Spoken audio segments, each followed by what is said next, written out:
where TRT meets GLP, absolutely metabolic dynamic duo. Absolutely.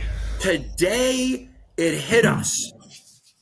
Andrew and I, who is the director of affiliate and global relations for Testosteronology, and he's been my chief scientific officer for years on the Anabolic Doc app.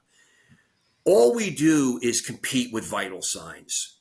All we do is compete with vital signs. Who's got better blood pressure, cholesterol, with or without drugs and biohacking.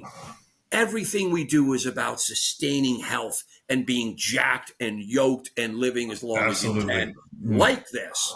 So today, Andrew is going to bring us through this as he's the science guy.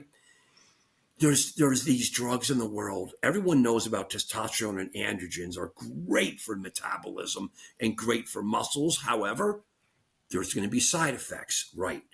Now we have these group of drugs called GLP agonists, GLP-1 agonists.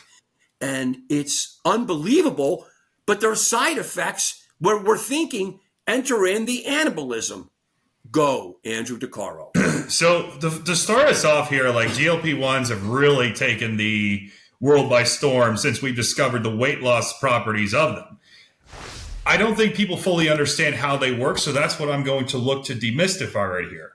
So GLP-1s, they're designed they stimulate what is called glucagon-like peptide, which is also known as a hormone called incretin. And these levels are often lower in type 2 diabetics. And the goal of GLP-1s is to mimic the effects of GLP-1, glucagon-like peptide. Now, there's many different brands of GLP-1 medications.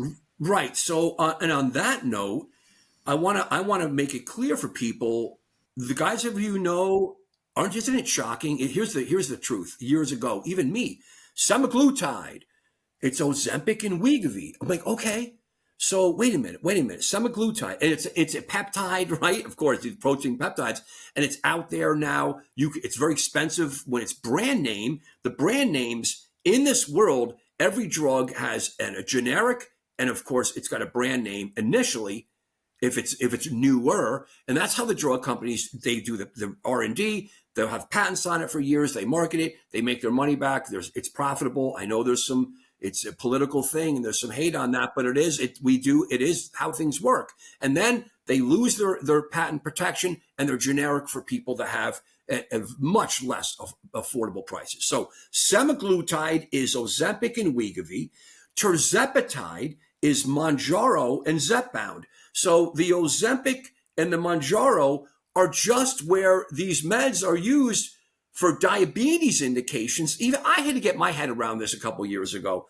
And then the Wegovy and Zepbound are the same exact medicine, but different dosing regimens. And they're used for weight loss, diabetes and weight loss.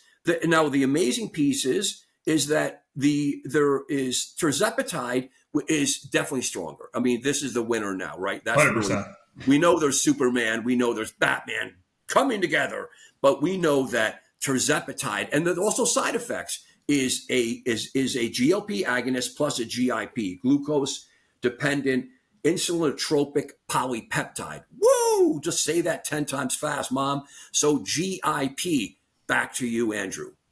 So the way these drugs actually have several different mechanisms of how they work. Most people just think that they make you feel full. Well, so we have to start, we go from the head down, okay? They start from the brain, okay? GLP-1 medications, they send a signal to the hypothalamus, which is the part of the brain that regulates appetite and thirst, to try to send signals that you are full. They also work, and this is more for the type 2 diabetics, on the muscle. GLP-1 stimulates a process called gluconeogenesis, and this helps convert glucose from protein and fats, and this then stimulates glucose uptake into cells, thus improving insulin sensitivity. Then we also work on the pancreas, and on GLP-1s, they decrease glucagon secretion from the pancreas, which causes blood sugar to rise in type 2 diabetics. So from a diabetic standpoint, this is a very effective medication, is what it initially was designed to do. Now, then there's the part on the stomach. And in the stomach, and this is what is probably people understand the most, is that in the stomach, they delay gastric emptying so you will feel full a lot longer. So the two mechanisms for weight loss are going to be in the brain and into the stomach. For improved insulin sensitivity and for type 2 diabetes, it's going to be the muscle and the pancreas. So, yes, there is significant weight loss with these medications, but there is one problem that has not been addressed, is that when you go on such high levels of calorie restriction, you cause metabolic downregulation, and you also cause catabolism of muscle tissue if the protein requirement is not met, and if nitrogen levels are low, and especially if testosterone levels are low. And that's where we've come up with TRT combined with GLP for the ultimate metabolic powerhouse. Dr. O. Let me jump in now. Great job explaining that. So again, these medications, in which there's 7 more coming out, right, from the industry. I mean, if there's not, and people always ask, like, Doc, how are these all different? And when you're looking at a type of, across a family of a class of drugs, they all have little different fingerprints, right? They're like DHT is a DHT drive drug, or maybe a better example is nandrolone drugs. So like decadroboline, NPP versus Tren. I mean, they're different drugs, massively different, but they're all in the same class, you see? So that's a great example for like how you could see so many different drugs within the same class, not to mention the GLP plus the GIP, right? There's going to be other permutations and combinations. But the problem is, you ever hear of Ozempic Face?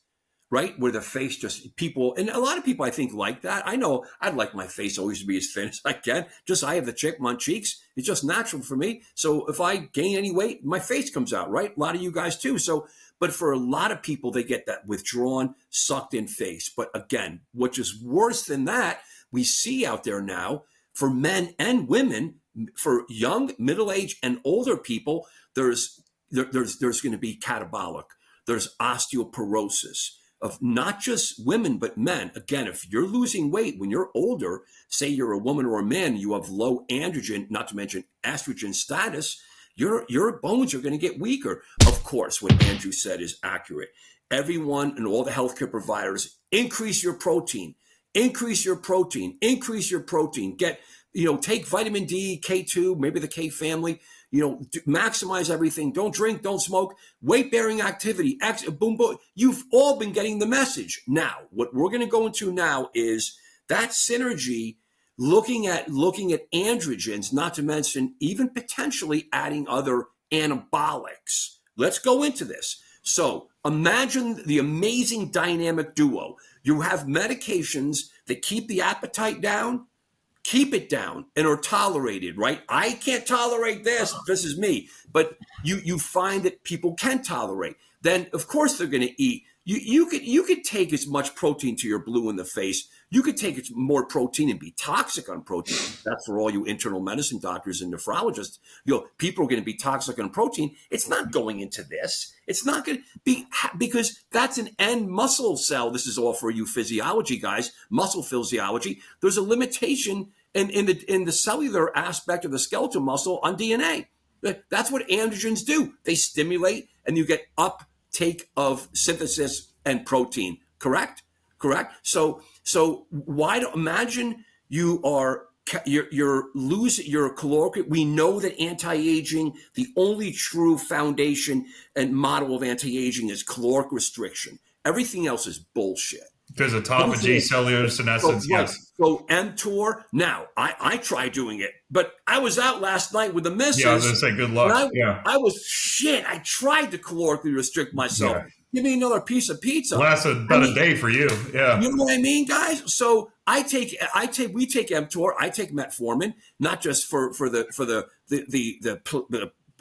effects on the heart and keeping my hemoglobin A1C pleiotropic heart effects on the heart, endothelial protection. It's also mTOR inhibition. Guys, another videos. But if you look at this, you think, You can keep your appetite tight. You want to live a long life, caloric restriction all day long. Boom, these meds are in line.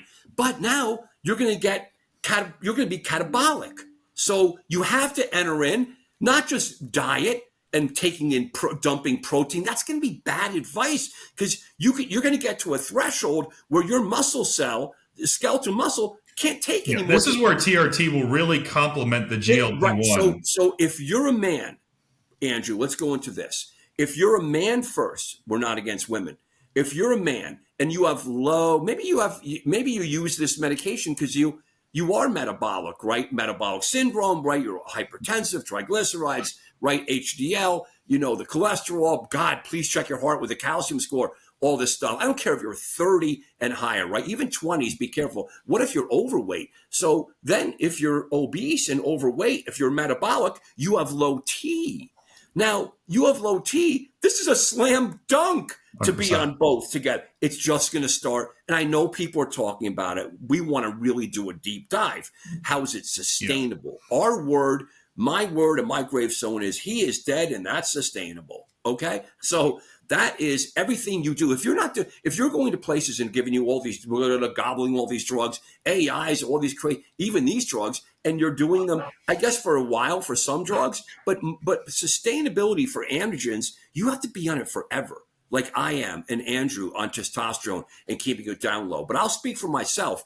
If you look at, for women even, and I'm wondering what we're going to do in the future, looking at my crystal ball, looking at drugs, repurposing drugs that can be very good, like DHT class drugs. I could say this. It doesn't mean I'm prescribing them right now. It doesn't mean that people should get them yet, but it means that people will understand, are you on testosterone first?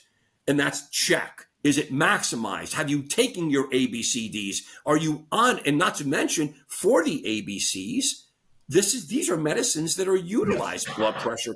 So this is going to happen. How do you diminish the catabolic aspect of it, Andrew? That's it. And so this is where TRT really comes in to play here, is because all the flaws of the GLP-1s can be attenuated from TRT because, for one, protein degradation from being in such a caloric restriction from GLP-1s, that's where optimizing testosterone levels can be within the supraphysiologic range. Also, we have to really understand, too, GLP-1s are the first ever weight loss medication that do not work by increasing the metabolism. They don't increase exercise activity thermogenesis. They don't increase non-exercise activity thermogenesis. They actually can lower it because your calories are getting so low, and this could cause metabolic downregulation. What testosterone does have metabolic enhancing effects. So what could really happen here is also when we build more muscle, there's more muscle mass. Here, I'll do it for you, Doc. When there's more muscle mass on us, the laws of thermodynamics, we are now burning more calories at rest. Our BMR is increased. Our TDEE, total daily energy expenditure, is increased. So this really would allow for more calorie burn, more increased protein synthesis. And when we have elevated levels of testosterone, we signal to the body to hold on to precious muscle tissue, as opposed to if we're just taking the GLP-1, I will lose fat and muscle, and you will lose weight, but you might be a smaller version of what you already are, and that's not what we want. Right. So for women out there and for older men, I'm telling you, what's older? I don't know, 60, 65, it's unbelievable now. DEXA scans, right? So check your bones. And we typically do this for women that are 10 years postmenopausal. They're going to get these DEXA scans. And a lot of you guys are already on top of that, already looking at beyond that, your lean compartment, the bony compartment. Again, there's so much technology you could use. And then, of course, you're going to change your diet, your exercise, training, weight-bearing training. I love things like vitamin D and K2, and there's other tricks out there in the supplement industry. But in the end of the day, taking exogenous androgens, mainly testosterone, if you're a man and you're on it, it's slam dunk. If you're a man and you're young and you're not on it, is it worth it to go on testosterone? Because you're going to get shut down.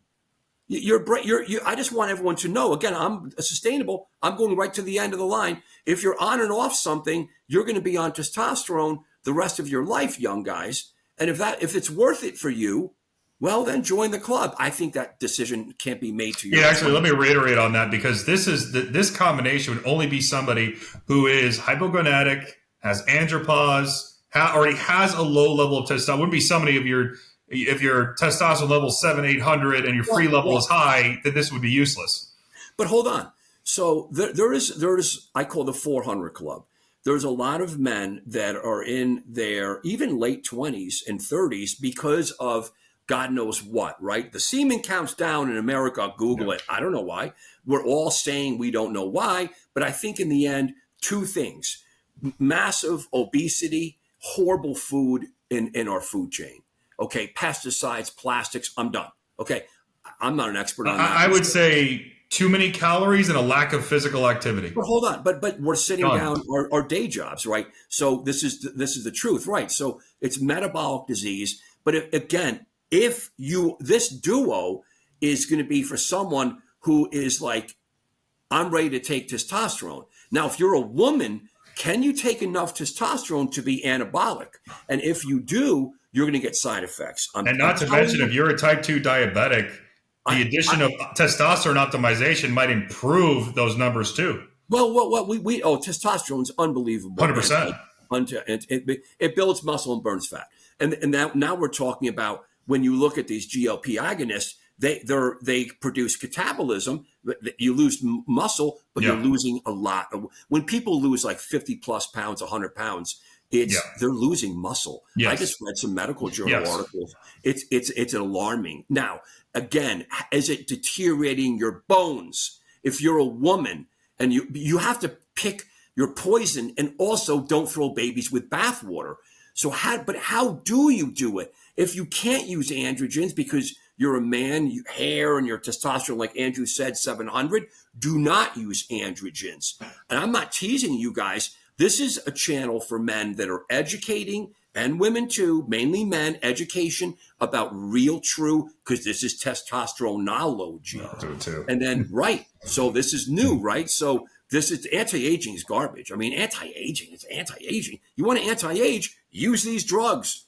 Check your ABCDs. God forbid you don't get cancer, right? Get treated, get screening for heart disease. So that's anti-aging. Steroids and testosterone, yeah, buddy, that's quality of life stuff.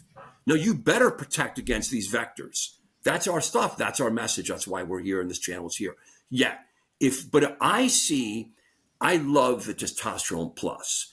I love it. But you better understand you're going to be on testosterone plus, like Anavar, on and off. You can't live on that forever, but it can be sustainable if you understand how to do it, and especially after you've had surgery or your shoulder surgery.